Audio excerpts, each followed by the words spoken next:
Good evening, everyone. We are so thankful to the Lord once again.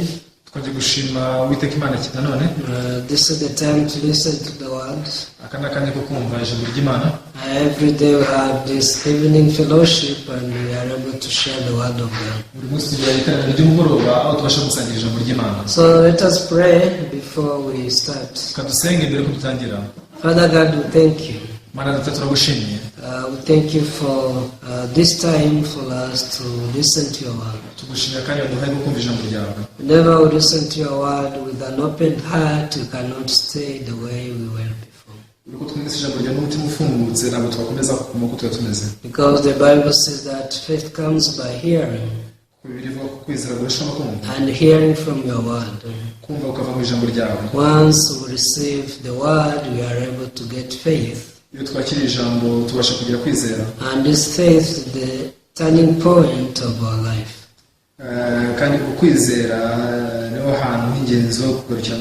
So we pray that you may also give us faith as we listen to our word. In the name of Jesus we pray. Amen. Tonight let us read the book of Galatians chapter 4. So today we read from verse 19 through 31. Please open the book of Galatians chapter 4 from verse 19. And if you missed the first session, I hope you can go to Facebook because we share the word from first chapter.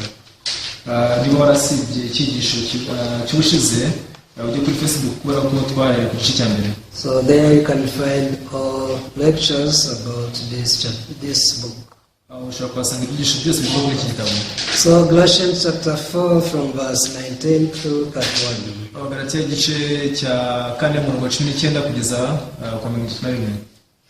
My little children, for whom I labor in birth again until Christ is formed in you.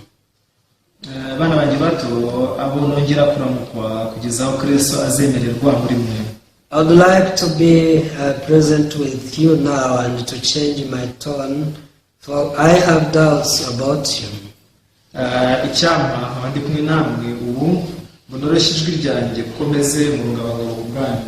Tell me, you who desire to be under the law, do you not hear the law?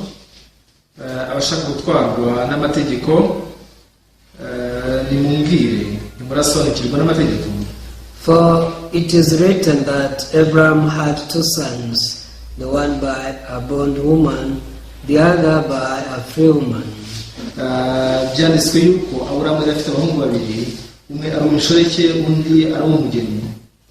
But he who was of the bondwoman was born according to the flesh, and he of the free woman through promise.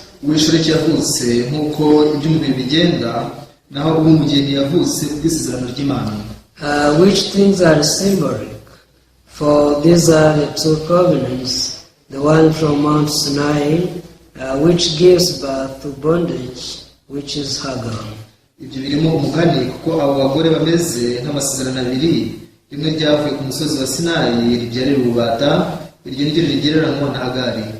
For this Hagar is Mount Sinai in Arabia, and corresponds to Jerusalem, which now is and is in bondage with her children.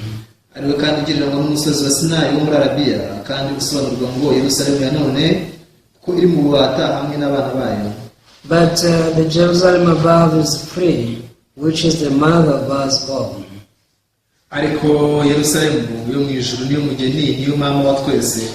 For it is written, rejoice, O barren, you who do not bear. Break forth and shout, you who are not in labor. For the desolate has many more children than she who has a husband.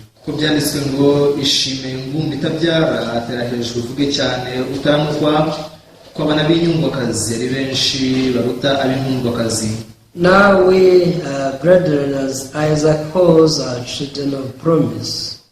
nuko rero bene data namwe muri abana b'isezerano nk'uko Isaka yari ari. But as he who was born according to the flesh then persecuted him who was born according to the Spirit, even so it is now. Ariko nk'uko icyo gihe uwabyawe n'umubiri yarenganyaga uwabyawe n'umwuka, na n'ubu niko bikimeze. Nevertheless, what does the scripture say? Cast out the woman and her son, for the son of the bondwoman shall not be heir with the son of the free woman. Mbese ibyanditswe bivuga bite? Biravuga biti senda inshoreke n'umuhungu wayo, kuko umuhungu w'inshoreke atazaragana umwana w'umuhungu w'umugeni. So then, brethren, we are not children of the bondwoman, but of the free. Nuko bene data ntitukiri abana b'inshoreke, ahubwo turaba umugeni. Yes, we have read up to verse 31. Dusomye kugeza ku murongo wa 31. It is said that the moon does not shine, Bivugwa ko ukwezi kutajya kumurika, but what it does just reflect the light. icyo gukora nta kindi ahubwo ni ukumurika umucyo w'abantu. Because once it receives light from the sun, it can also reflect it to the earth. Gukora ko iyo kumaze kwakira umucyo w'izuba kubasha kumurika ku isi. Yes, we may say this is moonlight, but actually it is also sun. Dushobora kuvuga tuti uyu ni umucyo w'ukwezi, ariko mu by'ukuri uba ari uw'izuba. So before we are born again, actually we can't help but to live under the bondage of sin. Mbere ko tuvuga ko ari ubusanzwe nta mahitamo tuba dufite usibye kubaho mu bubata bw'icyaha. But after we receive salvation, there is the great difference in our life. Ariko iyo tumaze kwakira agakiza haba hari itandukaniro rinini mu buzima bwacu. But some people, they confuse the life before and the life after. Ariko abantu benshi bajya bitiranya ubuzima bwa mbere yaho ndetse n'ubundi bwa nyuma yaho. Whenever I preach the gospel Jesus Christ, people are confused. Uriko tubwirisha ubutumwa bwiza bwa Yesu Kristo abantu baracanganyikirwa. They say, how can you say that you are perfect righteous? Bajya bavuga bati ese wahangarute kuvuga ko uri umukiranutsi utunganye? How can you say that you have no sin yet, you come to sin every day? Wahera uvuga ko nta cyaha ufite kandi ucumura buri munsi. But actually this is the confusion brought by Satan. Mu bisanzwe rero urwo ni urujijo rwazanywe na Satani. Today I want us to go through this story by checking how we can live our spiritual life after we receive salvation. Uyu munsi ndashaka kugira ngo twitegereze muri nkuru tumenye ko dushobora kuba ubuzima bw'umwuka nyuma y'uko twakira agakiza. Because God is God who differentiates things. Kubera ko Imana ni Imana itandukanya ibintu. One day the earth was without form and the darkness was on the earth. Umunsi umwe isi ntiyagiraga ishusho kandi hari umwijima ku isi. But when God saw it, He said, "Let there be light." Imana yabonaga yaravuze iti ntihabeho umucyo. That time there was light. Icyo gihe umucyo wabayeho. When you read Titus chapter 2, Dusomye muri Tito ibice bibiri. Verse 11 says, "For the grace of God that brings salvation has appeared to all men." Aravuga ngo kuko ubuntu bw'Imana buzanira abantu bose agakiza bwabonetse. Teaching us that to deny ungodliness and worldly lusts, we should live soberly, righteously, and godly in the present age. Utwigisha kureka kutubaha Imana n'irari ry'iby'isi, ukatwigisha kujya twirinda dukiranuka twubaha Imana mu gihe cya none. Looking for the blessed hope and glorious appearing of our great God and Savior Jesus Christ. Dutegereje ibyiringiro by'umugisha ari byo kuzaboneka ku bwiza bwa Yesu Kristo ari Imana yacu ikomeye n'umukiza. Who gave himself for us that he might redeem us from every lawless deed and purify for himself his own special people, zealous for good works. Watwitangiriye kugira ngo adushungure mu bugome bwose kandi yuhagirire abantu kugira ngo babe ubwoko bwe bwite kugira ishyaka ry'imirimo myiza. Yes, whenever I talk about salvation, simply we say that this is the remission of sin. ubwo tuvuze agakiza mu buryo bworoshye tuvuga tuti ni imbabazi z'icyaha. And once you say that you receive salvation, it means you receive the forgiveness of sin. bivuze kwakira agakiza bisobanuye kuba wakira imbabazi z'icyaha. But this is a package of different things. ariko iyo ni impamba y'ibintu bitandukanye. The first one is what the Bible called regeneration. icyambere nicyo Bibiliya yitwa guhindurwa bashya. Because once you realize that you are born as a sinner, ubimenye ko wavutse uri umunyacyaha. that time you realize that you can't tell but to go to hellfire unless you receive the grace of God. muri icyo gihe umenya ko nta kindi cyakoze byo kujya mu muriro utazima keretse gusobanukira ubuntu bw'Imana. Once you accept the word of God as it is, igihe wemeye ijambo ry'Imana nk'uko riri, that you are a bad tree, bikora igiti kibi, that you cannot do good, yuko nta cyiza ubasha gukora. that time you find the grace of God which prepared you the new birth. muri icyo gihe ushakisha ubuntu bw'Imana butegurira ivuka rishya. So there is a change of the heart. rero hariho guhinduka k'umutima. So once you received the promise of God, mu gihe wakiriye isezerano ry'Imana, from then on you become a newborn. kuvuga uhinduka uvutse bushya. You are born by the Spirit. byawe n'umwuka. So we call it regeneration. ibyo tubyita guhindurwa bashya. But some people, they think maybe after they receive the second birth, they can again go to hellfire. abantu benshi batekereza ko niyo bamaze kuvuka bwa kabiri n'ubundi bashobora kujya mu muriro utazima. Because maybe they commit sins after that, bati kubera ko hari wenda baba bakora ibyaha nyuma yaho, or they don't keep the law, bakabatubahiriza amategeko, and they live with this misunderstanding. bakaba bafite urujijo nk'uru. But you have to understand that salvation is the remission of sin. ariko ugomba gusobanukirwa ko agakiza ari ukubabarirwa ibyaha. Number two, when you say salvation, it's also justification. ikintu cya kabiri tuvuze agakiza bisobanuye no gutsindishirizwa. Because after you are born again, kubera ko imaze kuvuka bwa kabiri, you cannot be born again unless you are justified. ntabwo ushobora kuvuka bwa kabiri utatsindishirijwe. So what is justification? ntabwo gutsindishirizwa ni iki? So when you read Romans chapter 4 verse 25, bisubira mu Baroma ibice n'umurongo wa 25, you can see how Jesus died for our sins. ushobora kubona uburyo Yesu yapfiriye ibyaha byacu, And he was burned for our sins. agahambirwa ibyaha byacu. And there's a singer who said he buried our sins actually. He buried our sins. yahambye ibyaha byacu, But he resurrected again. ariko arongera arazuka nanone. So there the Bible says that he resurrected for our justification. aba bibiri bivuga ko yazuriwe kugira ngo dutsindishirizwe, Because we needed this justification before God. kuko twe dukeneye gutsindishirizwa imbere y'Imana, And this is also was done by the grace of God. kandi ibi nabyo byakozwe n'ubuntu bw'Imana. That's why we can say that we are righteous niyo mpamvu tuvuga ko turi abakiranutsi despite our evilness. tutitaye ku bubi bwacu, Because we have that justification. kubera ko dufite ko gutsindishirizwa. So justification brings the believer to a relationship of peace between him and God. gutsindishirizwa rero gutuma uwizera abana amahoro n'Imana. But this is done by the favor we received from God. ariko ibyo ngibyo bikorwa n'ubutoni twahawe n'Imana. So once you realize that Jesus justified you, iyo umaze kumenya ko Yesu yagutsindishirije, that's when you can say that you are righteous. icyo gihe ubasha kuvuga ko uri umukiranutsi. So because you count the action of Jesus as important, kubera ko igikorwa cya Yesu ugifashe nk'icy'ingenzi, the way God considered it.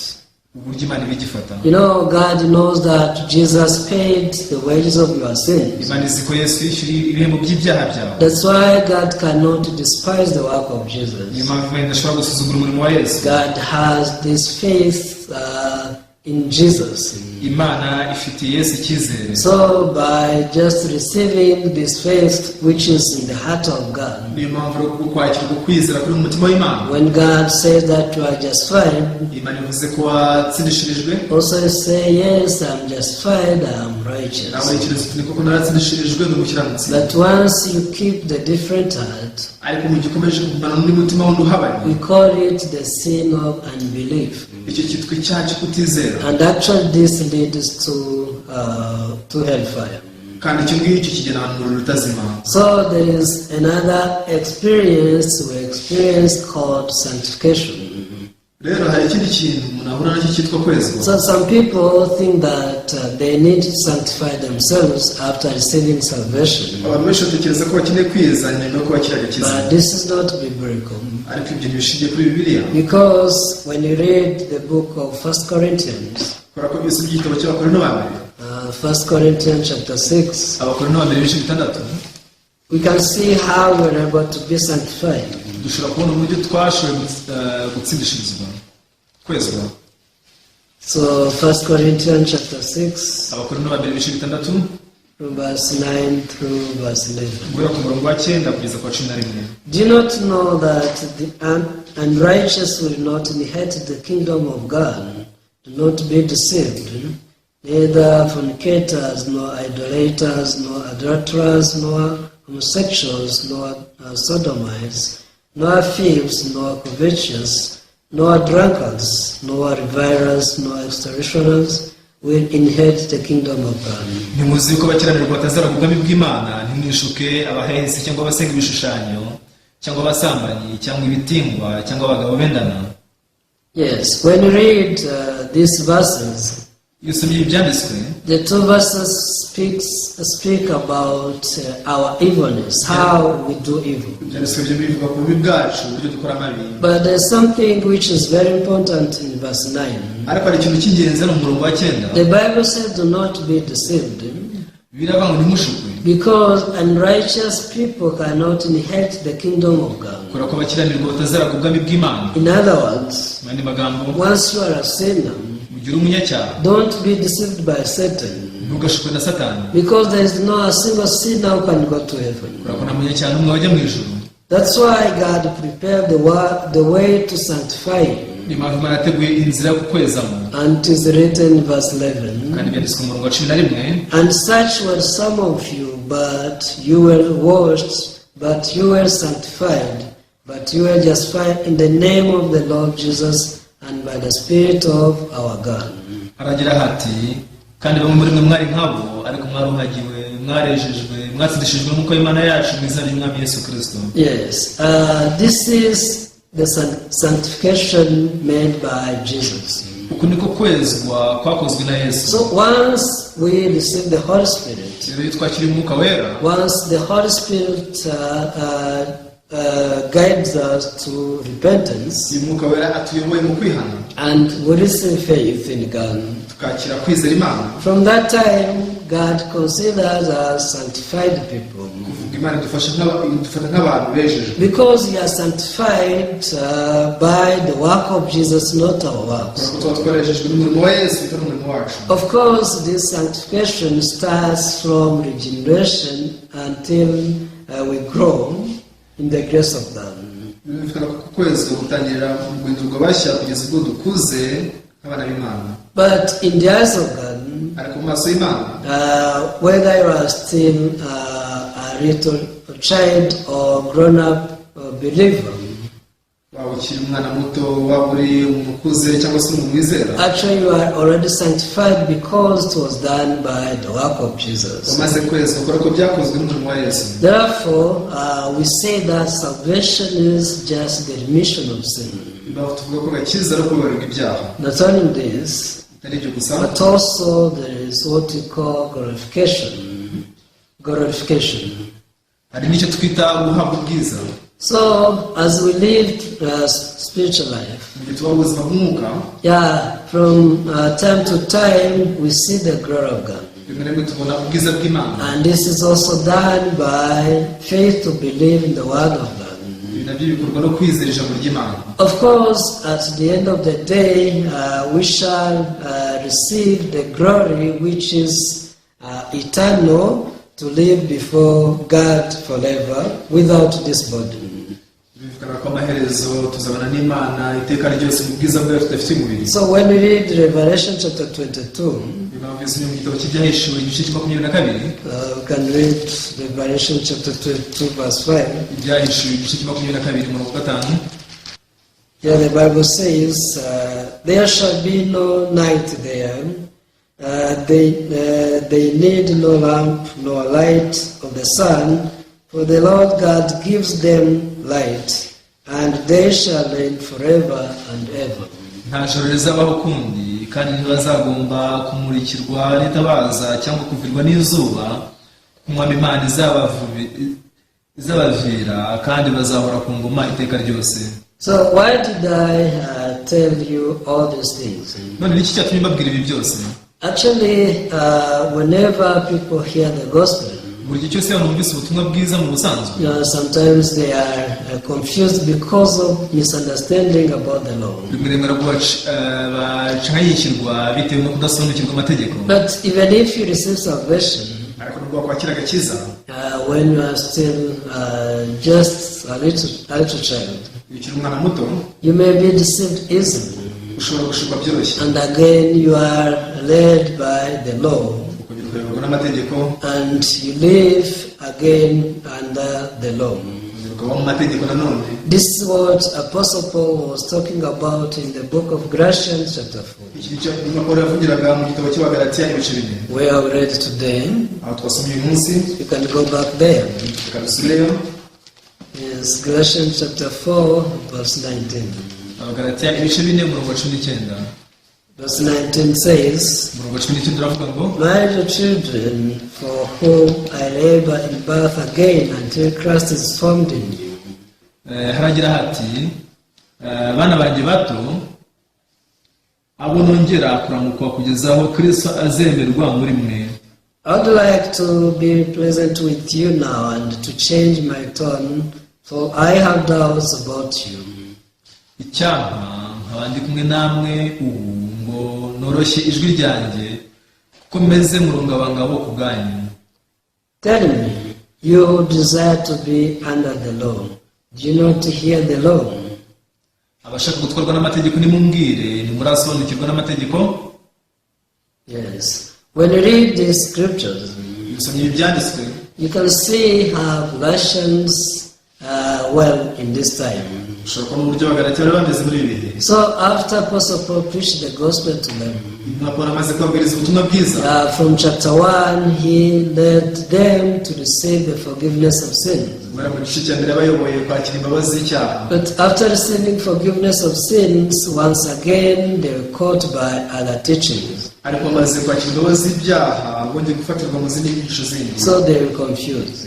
nuko barashanganyikirwa, Again, they started to desire to be under the law. bongera kwifuza kuba mu mategeko nanone. But actually, there is the great difference between grace and faith. ubundi rero hari itandukaniro rinini cyane hagati y'ubuntu ndetse no kwizera. As I told you earlier, faith goes with grace and law goes with works. kuko nigeze kubivuga kare, kwizera kugena n'ubuntu n'amategeko ukagena n'ibikorwa. So once you receive salvation by the grace of God, rero mu gihe wakira agakiza ku buntu bw'Imana, you have to live also by faith, ugomba no kubaho kubwo kwizera, not by law. atari kubw'amategeko. But some people, they receive salvation by the grace of God. ariko bamwe bakira agakiza ku bw'ubuntu bw'Imana, But Satan deceived them, and they once again desire to live by the law. satani arabashuka kugira bakifuza kubaho kubw'amategeko nanone. And this is what Apostle Paul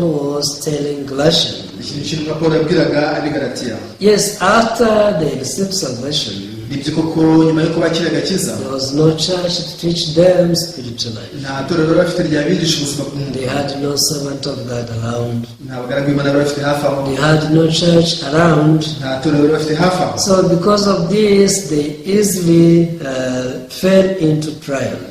ibyo byatumye bagwa mu byago bikomeye. And the problem, the servant of God was not together with them. none ikibazo ni uko umugaragu w'Imana atari ari kumwe nabo. That's why Apostle Paul said, Niyo mpamvu na Pawulo yavuze ati, in verse 20, I would like to be present with you now and to change my tone, for I have doubts about you. mu murongo wa 20 ngo, icyama nkaba ndi kumwe namwe ubu ngo noroshye ijwi ryanjye kuko meze mu rungabangabo ku bwanyu. Yeah, he heard their story, yumvise inkuru zabo, how they fell again into the trial and desire to live by the law. uburyo baguye mu magorwa nanone no kwifuza gutwarwa n'amategeko. But actually, after receiving salvation, Ariko nyamara nyuma yo kwakira agakiza it's not that we sanctify ourselves. ntabwo dusabwa kongera kwiyeza, It's not that we try to keep the law. ntabwo dusabwa kongera kugerageza kubahiriza amategeko, But the salvation we receive is the package of everything. ahubwo agakiza twakiriye n'impamba y'ibintu byose. Because in verse 6, the Bible says, "And because you are sons, God has sent forth the Spirit of His Son into your hearts, crying out, Abba, Father." Ku murongo wa 3 turavuga ngo kandi kuko muri abana bayo nicyo cyatumye Imana yohereza umwuka w'umwana wayo mu mitima yacu avuga ati aba data.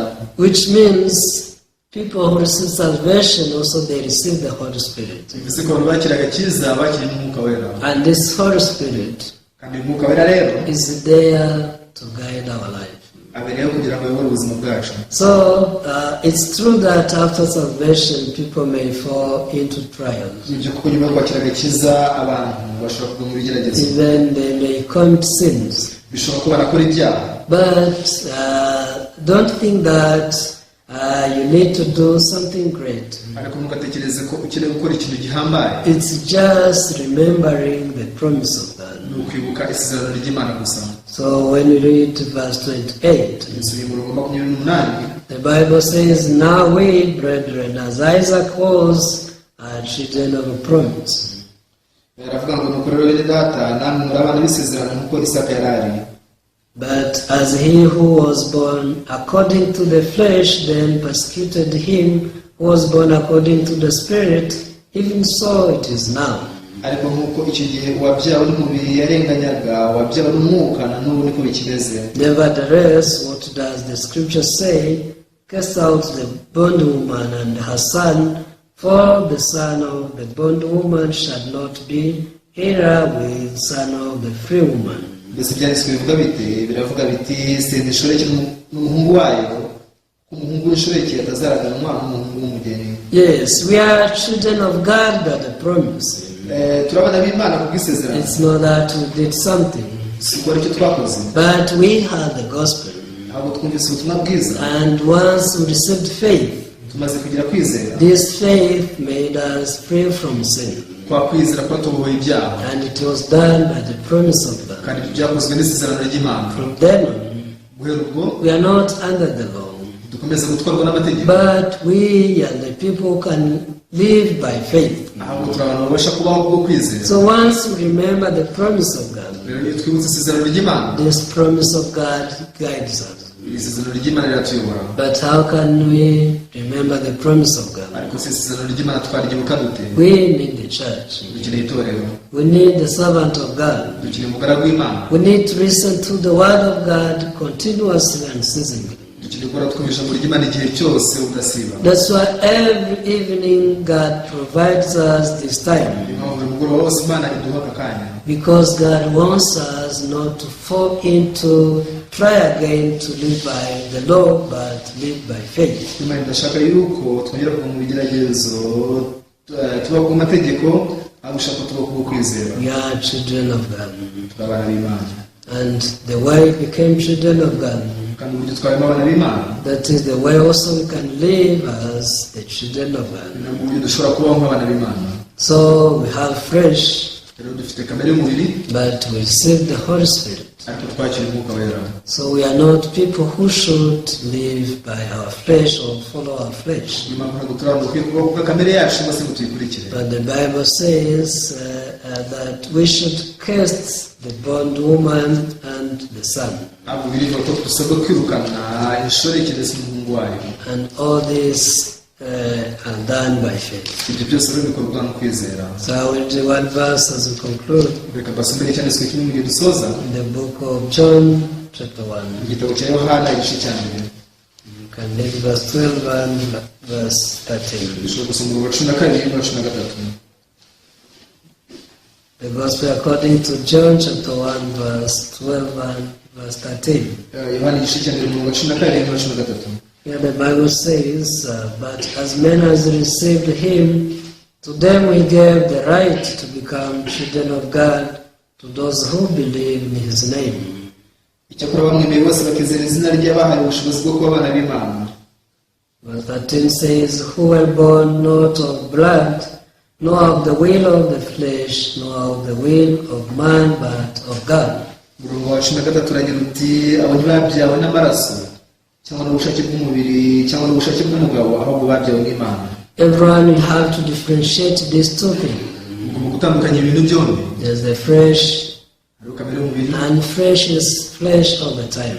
kandi kamere y'umubiri ihora ari kamere y'umubiri igihe But cyose. also there is the Spirit of God. Ariko kandi rero n'umwuka w'Imana. We received this Spirit of God by faith to believe the promise of God. Twakira umwuka w'Imana bwo kwizera isezerano ry'Imana. So salvation is the remission of sin. Rero agakiza ni imbabazi z'ibyaha. Once we realize that Jesus died for our sins Tukimara kumenya ko Yesu yapfiriye ibyaha byacu, and paid the wages of our sins akishyura ibihembo by'ibyaha byacu, and resurrected for our justification, akazukira kugira ngo dutsindishirizwe, from that time we can proclaim that we are the children. kuva ubwo ushobora guhamya yuko uri umwana We w'Imana, are holy, we are righteous, ko twera kandi ko turi abakiranutsi. and we can live by faith. Icyo gihe dushobora kubaho kubwo kwizera. So I hope that Satan won't deceive you once again, Biringiye ko Satani atakongera kugushuka nanone, but differentiate the two things. ahubwo utandukanye ibyo bintu byombi. You have to differentiate the grace of God you received and the law.